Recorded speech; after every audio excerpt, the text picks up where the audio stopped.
दोनों बड़ी पार्टियों के प्रवक्ता मौजूद हैं, सुधांशु जी और सुप्रिया श्रीनेत, और ऐसे में मुझे लगता है बिना वक्त जाया किए मुद्दे पर आते हैं। मुद्दा यह कि एक तरफ मोदी सरकार की तरफ से कहा जा रहा है कि यह भारत का बजट है और दूसरी तरफ विपक्ष की तरफ से कहा जा रहा है यह विदाई का बजट है। किसकी विदाई का बजट, सुप्रिया जी? माइक ले लीजिए प्लीज। आप सबको मेरा नमस्कार। आपके शो का नाम है गारंटी वाला बजट। ये मुझे पहले से ही पता था, गारंटी तो होगी, और गारंटी है जुमलों की गारंटी। दो चार चीजें कहूंगी और उसके बाद आपके डायरेक्ट सवाल का जवाब दूंगी, क्योंकि 20-25 बजट कवर किए तो आंकड़े से ही सत्य बता देना चाहिए। हर बजट को बनाने में एक परिवेश होता है, क्या प्राथमिकताएं होनी चाहिए, इस समय देश की क्या स्थिति है। मुझे लगता है देश में इस समय बेरोजगारी, महंगाई, आर्थिक असमानता और जो रूरल डिस्ट्रेस है, जो ग्रामीण अर्थव्यवस्था में दिक्कतें हैं, जो वहां पर गिरती हुई आय है, जो कंजम्पशन जो 2/3 जीडीपी का होता है उसका ठप हो जाना है, वो बड़ी समस्याएं थी। लगता था कि बजट या वोट ऑन अकाउंट जो भी है वो उसको एड्रेस करेगा, लेकिन असलियत यह है कि जब यह बजट आया और 56 मिनट या 57 मिनट करीब निर्मला जी ने बोला, इस बजट से ना तो उपभोग बढ़ेगा, ना निवेश होगा, ना नौकरियां बनेंगी और ना कृषि का कल्याण होगा। थोड़ी सी बात अगर आप मुझे 20 सेकंड और दे दीजिए तो कहती हूं। 2024 वित्तीय वर्ष के बजट में कृषि में, शिक्षा में, स्वास्थ्य में, समाज कल्याण के लिए कुछ बजट रखा गया था। जब वर्ष अंत होने पर आया तो दिख रहा है, और ये आंकड़े हैं, ये मेरे आंकड़े नहीं है, इनके ही बजट एट ग्लांस के आंकड़े हैं, कि कृषि, शिक्षा, स्वास्थ्य और समाज कल्याण पे जो बजट था उससे भी कम खर्च किया गया है।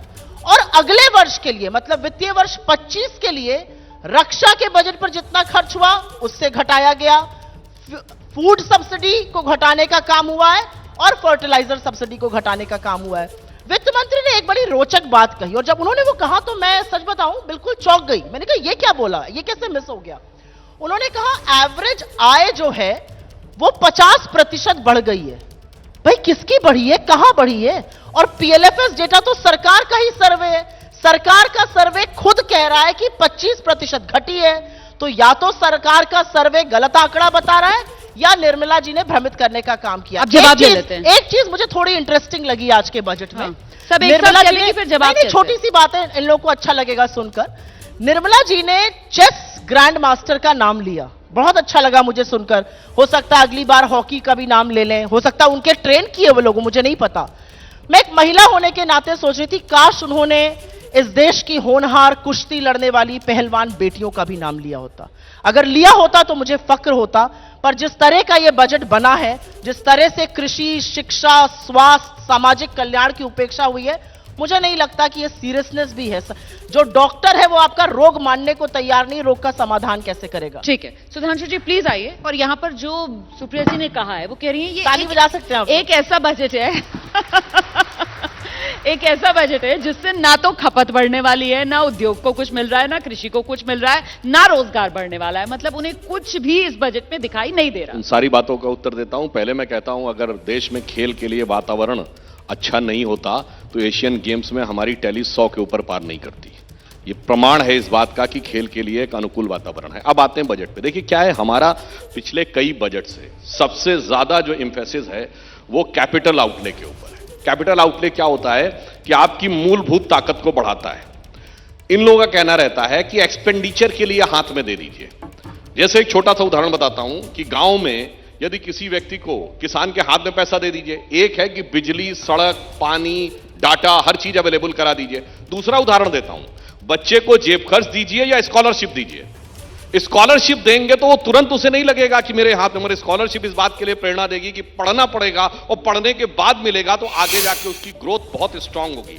जेब खर्च देंगे तो तुरंत खर्च कर देगा। इसीलिए इस बार भी आप देखें 11% बढ़ाकर 11,11,000 करोड़ रुपए का कैपिटल आउटले किया गया है। इसीलिए हम कहां से कहां इकोनॉमी लेके आए, कोई भी जाके चेक कर सकता है कि जब हमारी सरकार आई तो 9.4% की रेट ऑफ इन्फ्लेशन थी। आज कोविड और दुनिया में लड़ाइयों के बाद भी 5.5% की रेट ऑफ इन्फ्लेशन है।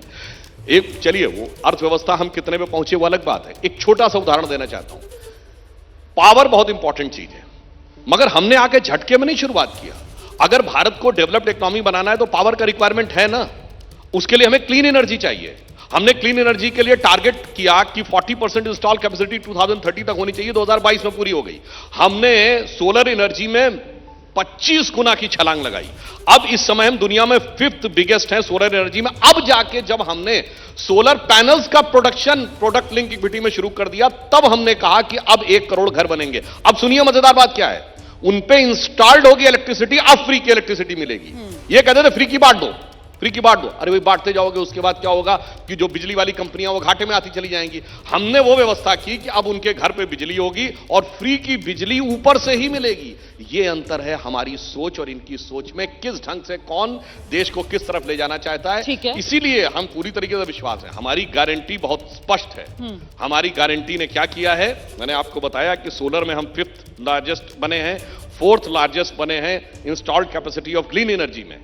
अगर हम उस समय देखें तो हम 3rd लार्जेस्ट हैं ऑटोमोबाइल में। आप कह रहे हैं खर्च नहीं हो पा रहा। अगर इकोनॉमी लोगों की परचेजिंग पावर नहीं बढ़ी है तो अभी पिछले साल 41 लाख लोगों ने 4 व्हीलर खरीदे। कहां से खरीद लिए? मतलब आप आमदनी घट गई और खरीद लिए हैं। थोड़ा बात अजीब नहीं लगती है? ये जो मकान खरीदे गए, साधारण मकान जो 1 करोड़ से नीचे के होते हैं, वो 24% बढ़ोतरी हुई है।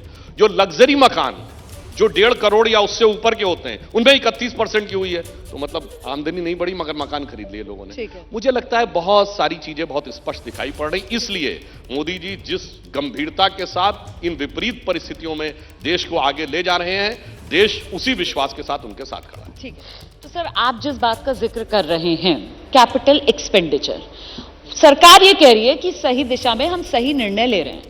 अर्थव्यवस्था का चक्का घुमाने के लिए जो कांग्रेस की नीति रही है, 2019 वाला जो न्याय योजना के तहत आप लोग कहते थे कि सीधा पैसा पहुंचाइए आम आदमी के हाथ में, जिसका उन्होंने जिक्र किया, वो कह रहे नहीं हमारी ये नीति नहीं है, हम कैपिटल एक्सपेंडिचर के जरिए ही देश को आगे लेकर जा रहे हैं और वो अपनी लकीर खींच रहे हैं। कह रहे हैं आप देख लीजिए हमारा काम। मुझे लगता है सुधांशु जी ने ही आपके सवाल का जवाब दे दिया था जब उन्होंने कहा कि बच्चे को पॉकेट खर्च दीजिएगा या स्कॉलरशिप दीजिएगा। हाँ।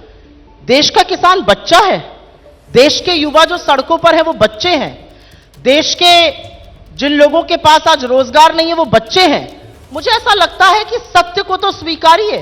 आज इस सरकार के अनुसार देश में सबके पास नौकरी है, संपन्नता है, कोई दिक्कत ही नहीं है। सुधांशु जी ने 2 चीजों का नाम लिया। एक उन्होंने कहा लग्जरी घर इतने हो रहे हैं, बिक रहे हैं, कहां दिक्कतें हैं? सूट बूट की सरकार, इनको ऐसे ही थोड़ी कहा गया है। एफएमसीजी जो भी थोड़ी बहुत अर्थव्यवस्था का मानक जानता है या समझता है, साबुन, कंघी, तेल, मंजन, ये जो बिस्किट, ये जो छोटी चीजें होती है, ये यार्डस्टिक, इसको बेलवेदर ऑफ इकोनॉमिक कंजम्पशन कहा जाता है। कंजम्पशन मतलब उपभोग, जो हमारी इकोनॉमी का 60% हिस्सा है, 60%। We are a consumption led economy. Data के बाद डेटा, और सरकार का अपना आंकड़ा बता रहा है 7.5% कंजम्पशन ग्रोथ 2 साल पहले थी, अब वो 4% से नीचे है। क्यों हो रहा है ऐसा? क्योंकि गांव में लोग साबुन, तेल, मंजन नहीं खरीद पा रहे हैं और आप लग्जरी विलाउन को बेच रहे हैं। आप न्यूज़पेपर ऐड की कटिंग लेकर आ जाइए शो पर और कहिए अमिताभ बच्चन 7 करोड़ का फ्लैट बेच रहे हैं, तो वो थोड़ी कंजम्पशन है, उससे थोड़ी लोगों का भला होगा। असलियत यह है कि आप ही की बात में विरोधाभास है। हमारी खाद्य सुरक्षा योजना को आपने बढ़ाया, अच्छी चीज करी। अगर आज की तारीख में मेरे देश को आप इस कगार पर ले आए कि 80 करोड़ को फ्री का राशन न दीजिए तो लोग भूखमरी से मर जाएंगे, यह असलियत है। मैं एक आंकड़ा आपके सामने और रखती हूं और यह रखना जरूरी है। पहले कैपिटल एक्सपेंडिचर पर एक सवाल जवाब आ रही हूं, मैं बिल्कुल आ रही हूं, आना जरूरी है। हाँ। और चलिए कैपिटल एक्सपेंडिचर का जवाब दे देते। नहीं सर से ले लेती हूं, आपने अपनी बात रखी, मैं उनकी बात पर एक सवाल उठा देती हूं, फिर आप ले लीजिए। अच्छा, इकोनॉमी के 4 पहिए होते हैं। हाँ, एनी इकोनॉमी हैज 4 पहिए होते हैं: private expenditure, government expenditure, consumption and exports. 3 पहिए ठप है इस इकोनॉमी के। आप जबरदस्ती कहिए जी हम कर रहे हैं। आपने तो इसलिए कैपिटल एक्सपेंडिचर बढ़ाया था कि आप प्राइवेट इन्वेस्टमेंट को क्राउड इन करिएगा। आपने कॉर्पोरेट टैक्स काट के 22% पर ले आए, आप 33% दे रही हैं। जो देश का सबसे गरीब आदमी और सबसे अमीर आदमी वो आटा और दही पर एक जैसा टैक्स दे रहा है। लेकिन जो असलियत है, आपने ये सब करा। आपने कहा प्राइवेट सेक्टर आएगा, इन्वेस्ट करेगा, नौकरियां बनेंगी। ना प्राइवेट सेक्टर ने इन्वेस्ट किया। ग्रॉस फिक्स कैपिटल फॉर्मेशन जो मानक होता है इन्वेस्टमेंट का, वो अभी 2014 के लेवल पर है। तो आपके ये जो सारे काम है ये अमीरों के लिए क्यों होते हैं? ठीक है, आम आदमी के लिए आपने क्यों नहीं काट दिया? मेरा सवाल बिल्कुल यही था जो उन्होंने कहा कि हमारी अर्थव्यवस्था और हमारी अर्थव्यवस्था के उन्होंने 4 चक्के कहे, मैं 4 इंजन के रूप में अगर इनको कहूं, हम कंजम्पशन लेड इकोनॉमी है। ऐसे में आप जो कैपिटल एक्सपेंडिचर को लेकर यहां पर साल दर साल सरकार की तरफ से आंकड़ा बढ़ाया जा रहा है और इसको लेकर सरकार पीठ थपथपा रही है, क्या ये जरूरी है? ये सरकार की मजबूरी बन गई है कि जिस तरीके का पुश चाह रहे थे मिल जाएगा, वो मिला नहीं। कहा, मैं उसका एग्जाम्पल ये देने का मतलब था कि हमने लोन दिए, ये नहीं कहा जैसे इन्होंने कहा कि मुद्रा लोन है, एवरेज 78,000 रुपए के हैं। ठीक है साहब, आप किसी गरीब को 1 लाख रुपए दे दीजिए, कुछ दिन में खर्च कर देगा। लोन होगा तो प्रोडक्टिव यूज होगा, कोई ना कोई यूज करेगा और उसके बाद वापस लेगा। अब इन्होंने कितनी मजेदार बात कही, गांव में बात तो अभी कैपिटल एक्सपेंडिचर की हो रही है। कैपिटल बता रहा हूं, एक तरफ कह रहे हैं साहब 4% कम हो गया, मतलब गांव में इतनी बुरी स्थिति हो गई कि अब साबुन और तेल खरीदने के पैसे नहीं रहे। कितने परिवार हैं भारत में? 28 करोड़।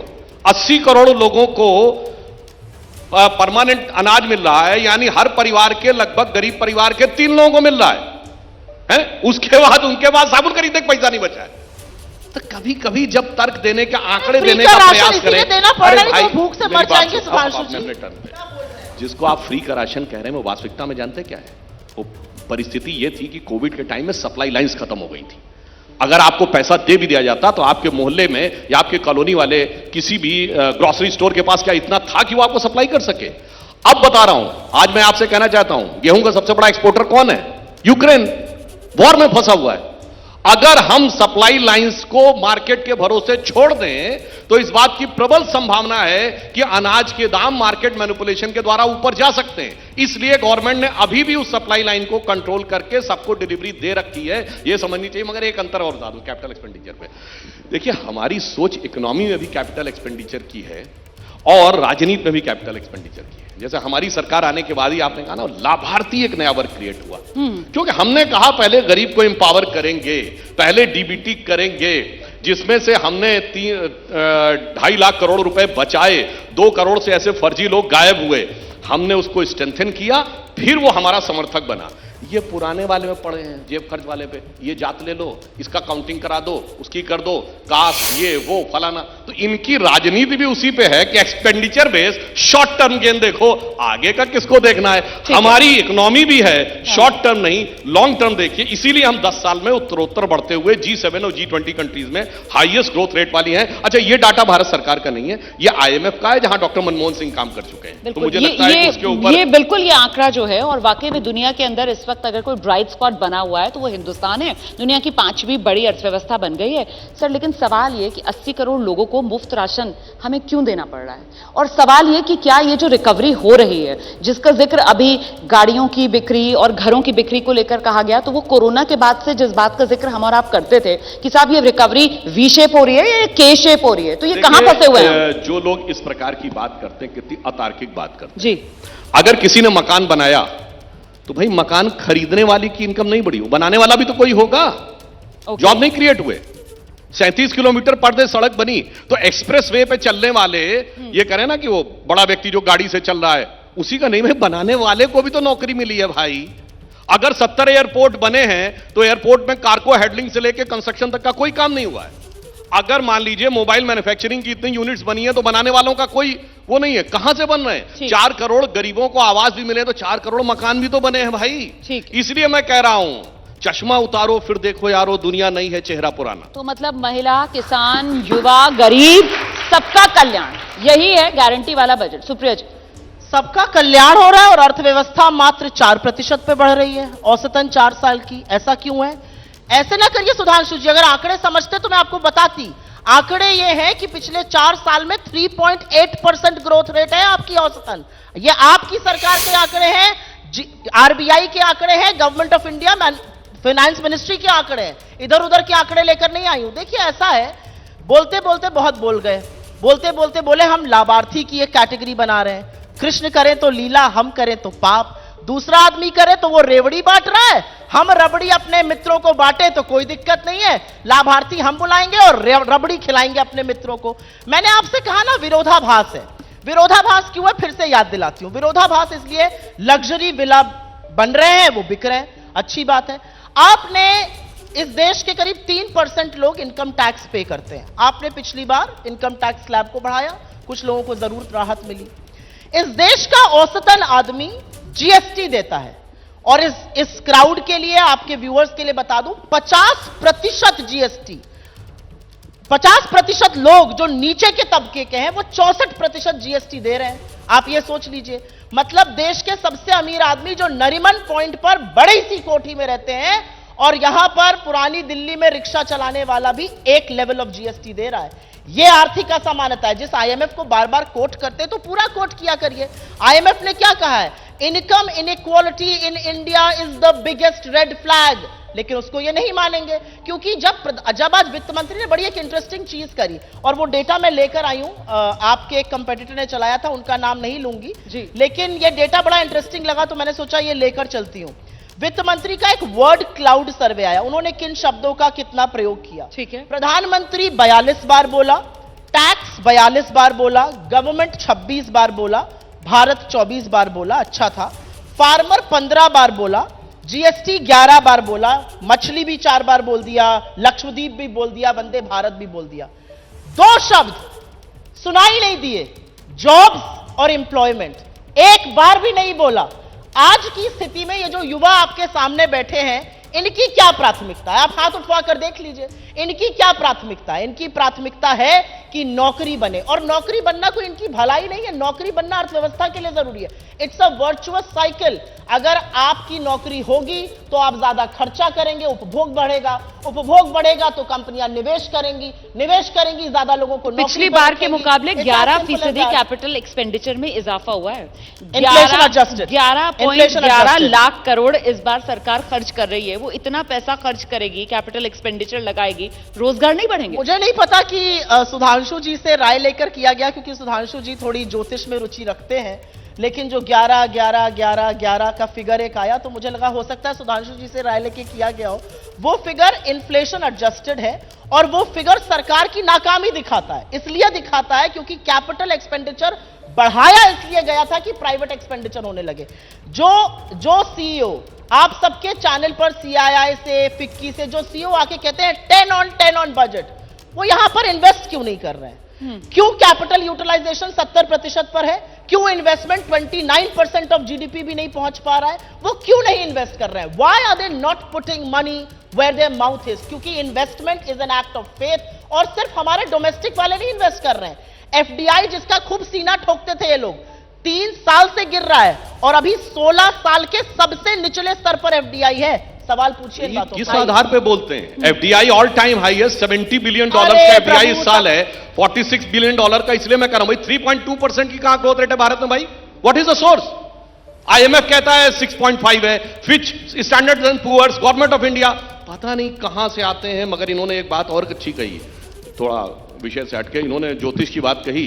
तो अभी श्री राम जन्मभूमि का जब प्राण प्रतिष्ठा हुई थी तो लोग मुहूर्त बहुत बताते थे, मुहूर्त ठीक नहीं है। मुझे लगता है जरा राहुल गांधी की यात्रा किस मुहूर्त में शुरू हुई है, जरा उसके बारे में किसी योग ज्योतिषाचार से विचार कर लें। वो जहां जा रहे हैं वहीं निपटता चला जा रहा है। बंगाल की सीमा पहुंचते हैं तो वहां पे निपट गए, बिहार की तरफ मुंह किया तो बिहार में गठबंधन उलट गया। इसलिए मैं कह रहा हूं, आप लोग वास्तविकता को जमीन में देखना शुरू करिए। ये सब इधर उधर के सुने सुनाए आंकड़ों और डाटों के ऊपर मत बात करिए। अगर मान लीजिए हमारे 70 के 70 एयरपोर्ट बने और वो ऑपरेटिव हैं, तो आपको लग रहा है कि उसमें कुछ हुआ ही नहीं है, उसमें कोई ग्रोथ रेट ही नहीं हुई है। वर्ल्ड की बड़ी बड़ी एजेंसीज और रेट ऑफ अनएम्प्लॉयमेंट इस समय 3.2% है, जो कोविड के बाद के दौर में सबसे कम पे आ गया। हम ये नहीं कह रहे बहुत शानदार स्थिति हो गई, कोविड के बाद स्थितियां नियंत्रण में आनी शुरू हुई हैं। इसमें कहीं किसी प्रकार की कोई बात नहीं। अब एक और बात कहता हूं, इन्होंने कहा बड़े लोग खर्च करते हैं। अभी दीपावली और छठ का डाटा आया, 4 लाख करोड़ रुपए खर्च हुए। तो दीपावली सिर्फ अमीर आदमी मनाता है? अरे उसमें उनको भी मिला जिन्होंने दिया बनाया। खिलौनों में भारत आयात करता था, निर्यात करने लगा। ये खिलौने बनाने वाला कौन है भाई? टाटा बिरला अंबानी नहीं है भाई।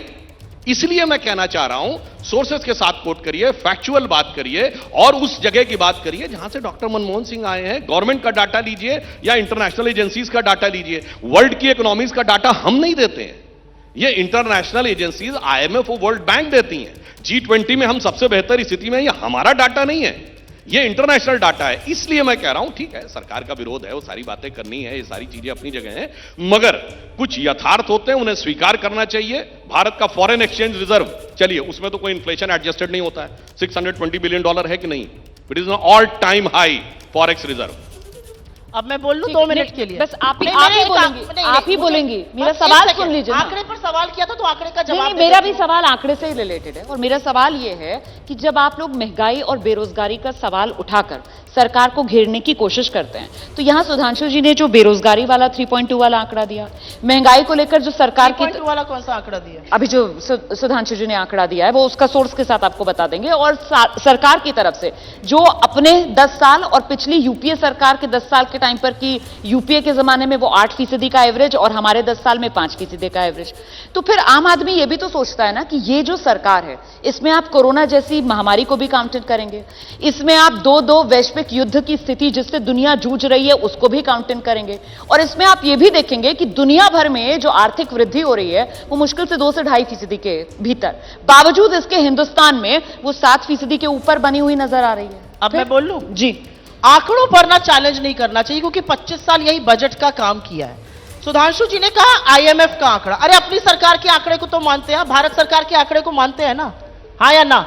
अगर सरकार ने 7% का है। भारत सरकार के आंकड़े का 4 आंकड़े बता दे रही हूं, मैथ्स कर लीजिएगा। 2022 में हमारी ग्रोथ रेट 7% थी, 2021 में 9% थी, 2020 में -6% थी और 2019 में 3.8% थी। एवरेज कितना हुआ पिछले 4 साल का?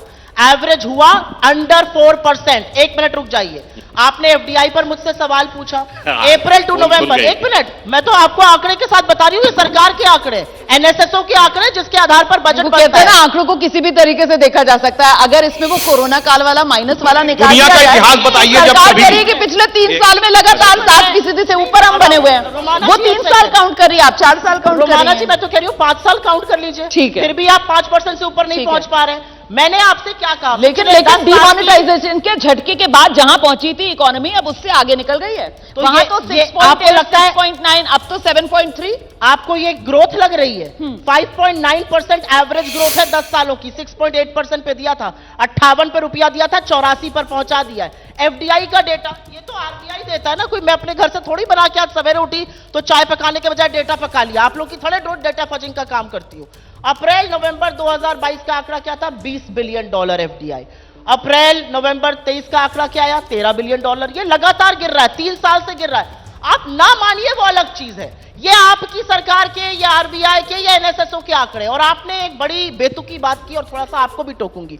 आपने कहा कोरोना काल, अरे तो 2008 में इतना बड़ा वैश्विक डिप्रेशन आया था, the world had completely collapse, उसके बावजूद भी हमने 6.8% आपको ग्रोथ रेट दी, आपने घटा के 5.9। लेकिन इन्फ्लेशन भी काउंट अब मैं कीजिए जवाब ना। दे सकता हूं? हाँ, अब आपके मैं इन्फ्लेशन पे जवाब दे देती हूं। टाइम बहुत अच्छा इन्फ्लेशन सवाल। जो 2008 में बहुत था अच्छा और यहाँ सवाल है। कोरोना महामारी के समय में बिल्कुल जो अच्छा महंगाई सवाल है। काबू में रही। आपका अच्छा सवाल है। बहुत शुक्रिया। इन्फ्लेशन अपने आप नहीं होता है, inflation is adjusted with real rate of growth. आपकी ग्रोथ जो है वो 4% है, इन्फ्लेशन आपका 6% पे है। एक बात, दूसरी बात, फूड इन्फ्लेशन क्या है? अभी जो आंकड़े आए हैं 10% पर फूड इन्फ्लेशन है। आटा, दही, बेसन पर जीएसटी लगाने का काम इन लोगों ने किया है। पढ़ाई पर, दवाई पर, अस्पताल की बेड पर, बच्चों की किताबों पर, पेंसिल पर जीएसटी लगाने का काम किया है। और वो इसलिए गड़बड़ है क्योंकि मैं, आप, मिडिल क्लास, धनाढ्य, गरीब सब एक रेट दे रहे हैं। आप हमेशा अमीरों के टैक्स क्यों कम करते हैं? आप क्यों नहीं जीएसटी के कम करते हैं? 50% क्रूड ऑयल कम हो गया पिछले 2 सालों में, यूक्रेन रशिया का युद्ध बताते थे। आपका पेट्रोल डीजल का दाम कम हुआ, क्यों नहीं कम किया? 13 बार एक्साइज ड्यूटी बढ़ाई, आज भी एक्साइज का जिक्र हुआ, क्यों नहीं आप कम करते? एक बार कम करके झुनझुना बजाया, उसके बाद जबानी जमा खर्च, सुई पटक सन्नाटा। जवाब सुनते हैं, आइए। देखिए, मैं शुक्रगुजार हूं इनका कि इन्होंने अपनी असलियत खुद उजागर कर दी। -9%, सिर्फ भारत की नहीं। आपने कहा 25 साल से आप बजट देख रही हैं, मैं चुनौती से कहता हूं जब से 200 साल से जब से डाटा अवेलेबल है, कोई ईयर बताइए जब all G7 countries negative growth rate. I challenge. Sudhanshu ji, ये गवर्नमेंट ऑफ इंडिया का डेटा है, इसको तो मत झुठलाइए। इसको झुठलाएंगे तो निर्मला जी की तरह झुठला नहीं रहा हूं, वो एक एक्सेप्शनल परिस्थिति, लॉकडाउन, सारे वर्ल्ड की ग्रोथ रेट निगेटिव हो गई। आप 2008 से कंपैरिजन कर रही हैं? 2008 से बड़ा रिसेशन -23 किसी की नहीं हुई। बोलिए मैडम। 1992 उससे बड़ा डिप्रेशन था, ग्रेट डिप्रेशन। 1929 उससे बड़ा डिप्रेशन था।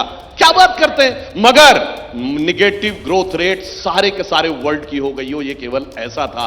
अब अगर मैं कह रहा हूं एक बार वो 2020 का -9 हटा दिए तब कहां है? हाँ, इसलिए मैं शुक्रगुजार हूं कि इन्होंने ये बात एक्सेप्ट कर ली कि सामने वास्तविक हकीकत क्या थी। इसलिए अगर उसके बाद ये 4 करी, इसका मतलब 2020 का कदम कितनी तेजी से आगे बढ़े, वो बात एक्सेप्ट हो गई। इसीलिए मैं कहता हूं उस दौर में, अच्छा ये सुनिए, हमारी तो बात छोड़िए, ये बताइए अमेरिका के 2 बैंक बैंकरप्ट हो गए कि नहीं, सिलिकॉन वैली और एक और, हमारा कोई बैंक बैंकरप्ट हुआ क्या?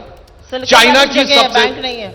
चाइना की सबसे बड़ी रियल एस्टेट कंपनी एवरग्रांड कोलैप्स हो गई कि नहीं? हमारी कोई कंपनी कोलैप्स हुई?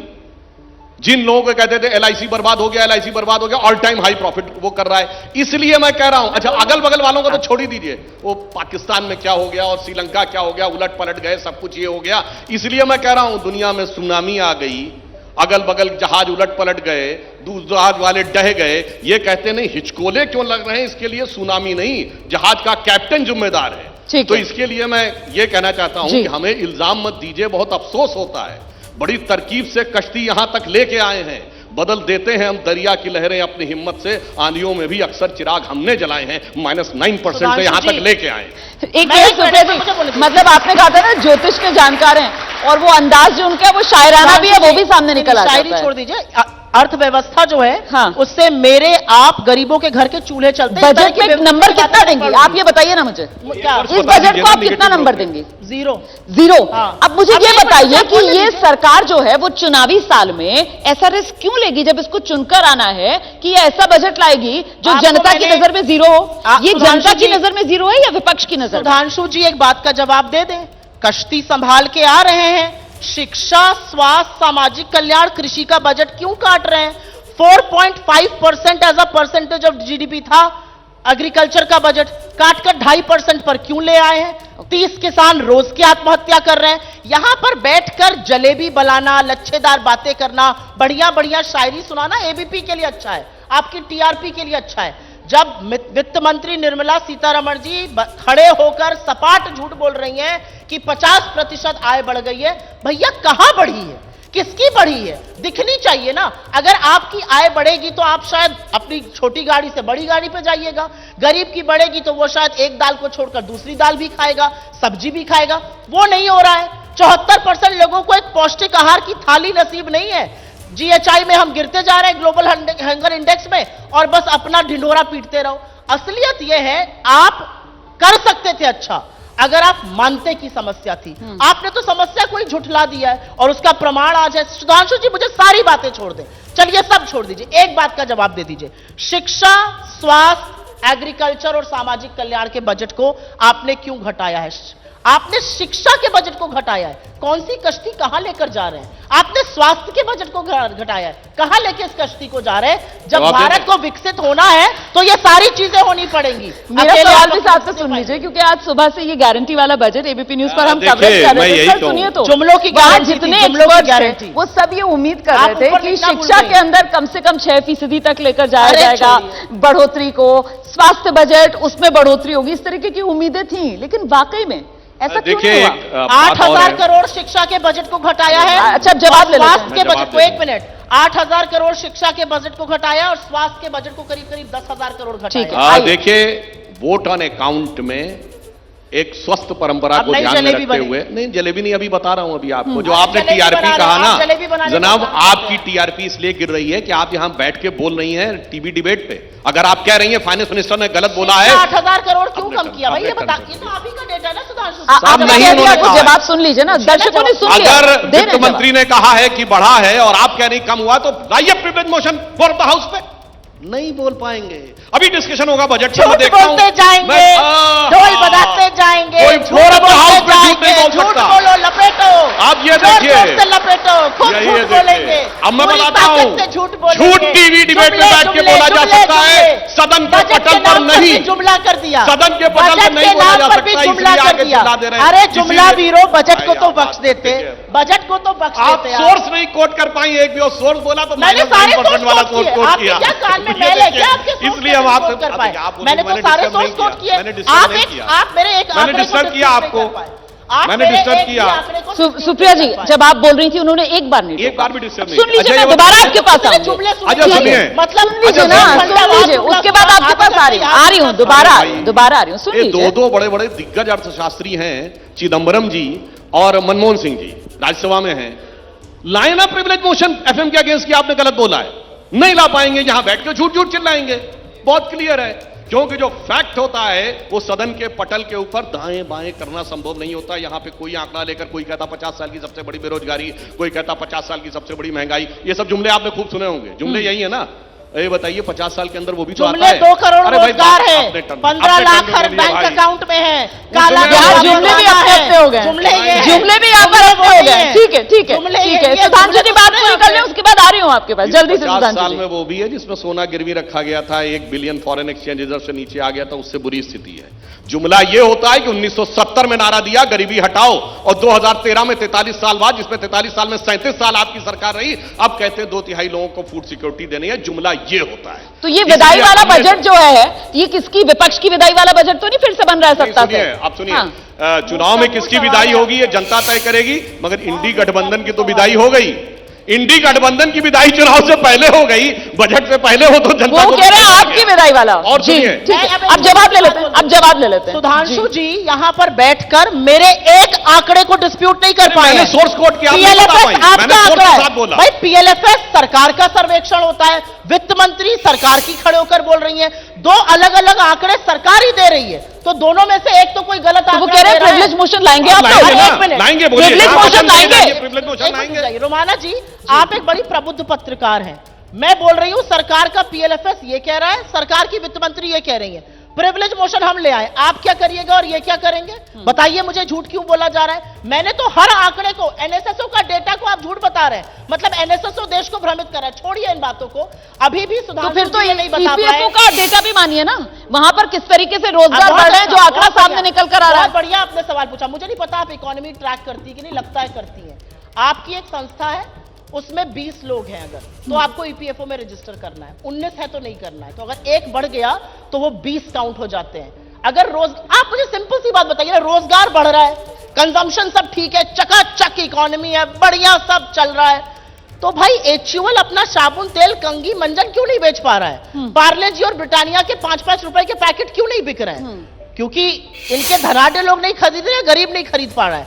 असलियत ये है, और ये सारी बातें छोड़ दीजिए। सुधांशु जी एक बात का जवाब दे पर एचयूएल तो बम बम है, उसका तो प्रॉफिट बढ़ रहा है, उसके तो बिल्कुल शेयर नहीं। मार्केट के अंदर आप- उसके शेयर का प्राइस बढ़ रहा है। दैट्स द प्रॉब्लम रोमाना, आपको इसका मतलब आप ट्रैक नहीं करती हैं। हाँ। एचयूएल ने अभी कर रही थी, अपना अभी नहीं सेल- करती हूँ। ठीक अपना सेल 2.2% कम दिखाया है, ठीक है। जो एचयूएल की हिस्ट्री में पहली बार है। ठीक है। आईटीसी का ग्रोथ स्टैग्नेंट है, ब्रिटानिया ने नेगेटिव ग्रोथ दिखाई है। ट्रैक करिए। आईटीसी का तो अभी लेटेस्ट आया है और उसकी ग्रोथ में तो इजाफा हुआ है। Quarter on quarter, year on year stagnant growth है। अगर आंकड़ा है तो बात करिए मुझसे, आंकड़ा नहीं है तो जबरदस्ती मत उलझिए आप। ठीक है, आप जाओ। आइए गलत अब नहीं है, सुधांशु गलत जी, नहीं है। सुधांशु अभी जी को सुनते इन्होंने हैं। बात कही तो अब मैं सोर्स के साथ बोल रहा हूं, मैं ऐसे नहीं किए कहूंगा। एम्प्लॉय प्रोविडेंट फंड स्कीम यानी कर्मचारी भविष्य निधि, आप कर्मचारी बनते हैं तो आप अपना भी पीएफ कटाते हैं और आपका एम्प्लॉयर भी आपका पीएफ काटता है। 11 करोड़ अकाउंट थे, अब 27 करोड़ अकाउंट है। ये 16 करोड़ हवा में क्रिएट हो गए, मतलब कोई नौकरी नहीं क्रिएट हुई, मगर एम्प्लॉय ने अपना पीएफ भी बना लिया, डालना शुरू कर दिया, और एक हवा में एक भूत टाइप का कोई एम्प्लॉयर भी आ गया जो उसमें डाल रहा है। अब इन्होंने कहा 19 से 20 होने पे, वो जानते क्या है, फैक्ट्री की डेफिनेशन है, इसका मतलब वो संगठित रोजगार में आए तब हुआ। क्योंकि आप अपने घर पे अगर पुताई करने के लिए, कंस्ट्रक्शन करने के लिए 4 लोगों को बुलाते हैं तो आप पीएफ नहीं कटाते हैं। जब वो 20 से ऊपर आते हैं, इसका मतलब इन्होंने मान लिया कि 16 करोड़ लोग ऐसे हैं जो असंगठित से संगठित में आ गए। इन्हीं का तो डाटा है ना कि 20 के बाद आते हैं, तो बस बात साफ हो गई। अब तो दूध का दूध पानी का पानी हो गया ना कि रोजगार बढ़ा, ईपीएफओ का डाटा बढ़ा, और इन्होंने कहा वो असंगठित से संगठित में आ गए। चलिए सुधांशु, अच्छा 10 सेकंड आप लीजिए, हाँ जल्दी से। दूध का दूध और पानी का पानी करना है ना, एक ही सवाल का जवाब दे दीजिए। इन बच्चों को बता दीजिए, यहां पर बैठे युवा को बता दीजिए, शिक्षा, स्वास्थ्य और सामाजिक कल्याण का बजट 8-8, 10-10 हजार, 6-6 हजार करोड़ क्यों काटा है? इसका जवाब अगर दे सकते हैं, वो फिर कह रहे हैं, बता देती कहाँ काटा है? चलिए सुन लीजिए, सदन की कार्रवाई में कहिएगा ना, सदन की चिदंबरम जी कार्रवाई से। में नहीं कहेंगे, यहां कह रहे हैं। अच्छा यहां कहेंगे, Revised क्योंकि यहां पे budget- आपकी लाइबिलिटी नहीं होती, सदन में गलत बोला तो आपके खिलाफ कार्रवाई हो जाती है। सुधांशु कहा जी- जाता है कि सबूत रखना पड़ेगा। सुधांशु जी खिसियाइए मत, सुनिए अब। शिक्षा का रिवाइज बजट 2024 का 1,08,878 करोड़ है। आवंटित कितना था? 1,16,447 करोड़, कम खर्च किया। स्वास्थ्य का आवंटित बजट था 88,956 करोड़, खर्चा किया 79,221 करोड़। एग्रीकल्चर का सुनना चाहते हैं, आवंटित बजट था 1,44,214 करोड़, खर्चा किया 139,000 ठीक है, करोड़। ये बजट और एस्टिमेट और सामाजिक रिवाइज्ड कल्याण, एस्टिमेट के आंकड़े आप गिना रही हैं ना? सामाजिक कल्याण यहाँ पे सुनना चाहते हैं। ठीक है। 55,080 ठीक करोड़ है। बजट था, खर्चा किया 45,000 करोड़। प्रिविलेज लाइएगा।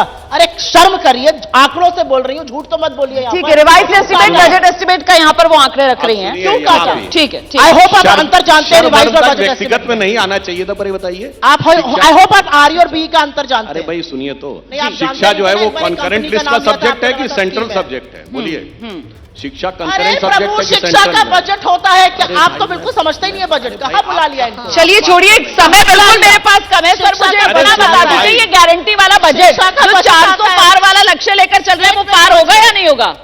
गारंटी वाला बजट 400 पार वाला लक्ष्य पार करवाएगा या नहीं? समझ किसकी कितनी है वो साफ जुमलों की किया, जिन्होंने गारंटी। कहा कि प्रिविलेज नहीं लाएंगे यहीं पे जुमलों की बोलेंगे गारंटी क्योंकि है ये, झूठ जुमलों बोलकर की निकल गारंटी जाएंगे। है। हाँ। और अभी शिक्षा का तक बजट भाई बजट में आ रहा है। फिर देखिए अब कौन सुन डिस्कस लीजिए, कर रहा है, सबको दिख रहा आपने है। अपनी बात पूरी कौन रखी, अब उनकी खिसिया रहा है, बात सुन सबको लीजिए। दिख रहा ठीक है, आइए है। जल्दी से इसीलिए अभी सुधांशु तक जी। मनमोहन सिंह बोले हैं ना, चिदम्बरम बोले, सबसे ज्यादा यही बोल रही हाँ। है। मतलब ये कह रही है कि उनसे ज्यादा बड़ी पर उनका जानकार है, अनुभव भी उनसे है। बड़ा ये ट्रैक कर रही है। मैं ये कह रहा हूं कि किसी का बजट नहीं कम हुआ है भाई।